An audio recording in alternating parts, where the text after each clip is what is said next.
with the nutrient sale earlier this year, you guys were responsible for organising a lot of the buffalo, the water buffalo, to go down there. And over the last few years, there seems to be a stronger trend towards a lot of camp drafters leaning towards buffalo and bison. Can you just elaborate to everyone, or talk us through that, how you come to that decision, and also how a buffalo compares to just any normal cow? The training, well, I think they're just another training tool, Ali. So to answer your question, the reason why Mark Barton come to me back in, I guess, August of 19, and we were heading into the worst drought of all time, and trying to get the cattle around Tamworth with the huge demand. I mean, I think for January there was some 11,000 head of cattle going to be used there, for the ABCR national finals and stock horse nationals, and then of course the nutrient classic and that sort of stuff. So he just said to me, I was talking to him about having buffalo here, from the Northern Territory, and using them as a training aid. And I think I bought 10 in the first mob or something like that, and I was just chasing around with my horses.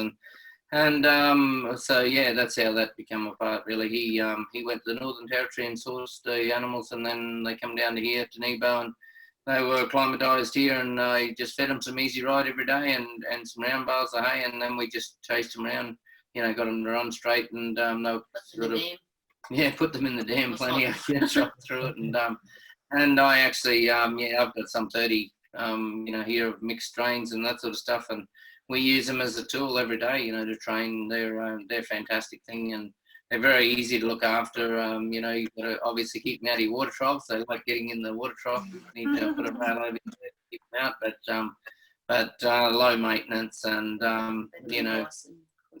we just find them obviously. Bison are unbelievable as well, but just for the heat up here, in this country, no ticks. They seem to be a lot tougher and that sort of stuff, to handle the conditions up here, I guess, so with the kids around them, that sort of stuff, they're a little less challenging and that, so I think treated properly, they're a fantastic tool. Yeah, we've had them for a few years now, and we find them very, very beneficial, and I think there's a lot of people right throughout Queensland, down in New South Wales. We've got a lot of friends that have them now, and I think rather than having cattle locked up and all that sort of stuff, you can just go and get them out of a little paddock and get them in, and they'll run repetitive too, the fitter they get. And we're feeding, we've got 3 or 4 here that I train, 15 horses on, and they'll just run, they just stay in their line as long as you put them back in a water trough, and we've had them 2.5 years now. Yeah, 2.5 years, and they don't miss a beat. The fitter they get, actually, the better they go, Fat now too. Yeah, they're big and fat, and they just love it. They just, if you just go and turn them around with the bike, they'll just run to the yard just like the camp horses do. They've got a job to do, and they like to do it. Yeah, they're quiet little bloke. I've got a 7-year-old son. He just gets them and sends them out one at a time, and you can process a lot of horses quickly.